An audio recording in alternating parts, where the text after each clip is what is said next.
नमस्कार, मी त्रिवेणी काश्मीर रेसिपीमध्ये तुम्हा सर्वांचे पुन्हा एकदा मनपूर्वक स्वागत करते। आज मी तुमच्यासाठी घेऊन आली आहे इन्स्टंट असा नायलॉन ढोकळा। हा ढोकळा करायला अतिशय सोपा आहे आणि खूप सॉफ्ट आणि स्पंजी होतो आणि तितक्याच पटकनही होतो। तर चला पटकन बघून घे यासाठी लागणारे साहित्य आणि कृती। इथे मी 3 मीडियम साईज वाटी बेसन पीठ घेतलेले आहे आणि त्याला चाळणीतून आपल्याला चाळून घ्यायचे आहे। त्यानंतर एका मिक्सरच्या भांड्यामध्ये 1 चम्मच साखर, अर्धा चम्मच निंबू सत्व आणि चवीनुसार मीठ, तसेच हळद आणि 2 ते 3 चम्मच आपल्याला तेल घ्यायचं आहे आणि हे मिक्सरच्या भांड्यातून एकदा छान असं फिरवून घ्यायचं आहे। त्यानंतर आपल्याला यात 1 वाटी पुन्हा पाणी टाकायचं। ज्या वाटीने पीठ घेतलं होतं त्याच वाटीने इथं मी पाणी टाकून घेत आहे। तर जवळपास अगोदर 1 वाटी पाणी टाकून फिरवून घ्यायचे। त्याच्यानंतर पुन्हा एकदा आपल्याला 1 वाटी पाणी टाकायचं आहे। त्यानंतर आपण जे पीठ चाळून घेतलं होतं ते टाकून घ्यायचं आहे आणि बॅटर जे आहे तुम्ही इथे व्हिडिओमध्ये बघू शकताय त्याची कन्सिस्टन्सी कशी हवी।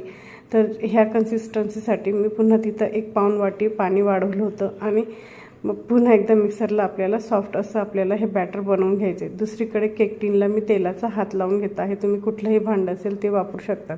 आणि त्यानंतर इनो घ्यायचा आहे।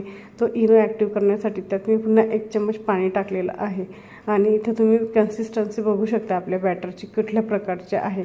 त्यानंतर हे जे बॅटर आहे तयार केलेलं त्याला 10 सेकंद आपल्याला एकाच साईडने फेटून घ्यायचे आणि ते आपल्याला तयार केक टिनच्या भांड्यात ठेवायचे। कढईमध्ये मी रिंग ठेवली, पाणी गरम ठेवले आणि त्यात आपल्याला हे 10 ते 15 मिनटं हाय फ्लेमवर आपल्याला हा जो ढोकळा आहे तो शिजवून घ्यायचा आहे। दुसरीकडे एका पॅनमध्ये 2 चम्मच साखर टाकली, थोडंसं पाणी टाकलेलं आहे। त्याचा आपल्याला शुगर सिरप करून घ्यायचा आहे आणि आपण जो ढोकळा तयार करून घेतला होता त्याला अनमोल्ड करून घ्यायचा आहे। एका प्लेटमध्ये काढून घेतल्यानंतर पालथ्या भागावर मी हे जे आपलं शुगर सिरप आहे ते टाकून घेत आहे, म्हणजे ते छान ऑब्झर्व होतं आणि आपला ढोकळा छान असा मऊसूत होतो।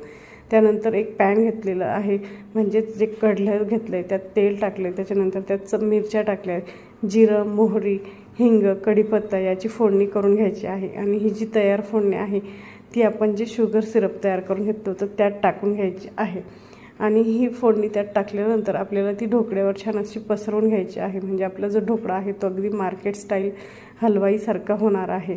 तर आता हे जे आपलं शुगर सिरपवालं पाणी आहे ती मी ढोकळ्यावर छान असं पसरवून घेत आहे सर्वीकडून। ऑलरेडी मी बॅक साईडला शुगर सिरपचं पाणी टाकून घेतलं होतं, तर आता पुन्हा एकदा आपण ते छान मध्ये वरतून टाकून घ्यायचं आहे। इथं एक मी चूक केली होती ती म्हणजे ढोकळ्याला आपल्याला कट्स करून घ्यायला हवे ते मी नंतर केले होते, तर ते अगोदरच करून घ्यायचं। त्याच्यानंतर आपल्याला यावर फोडणीचं पाणी टाकायचं आहे।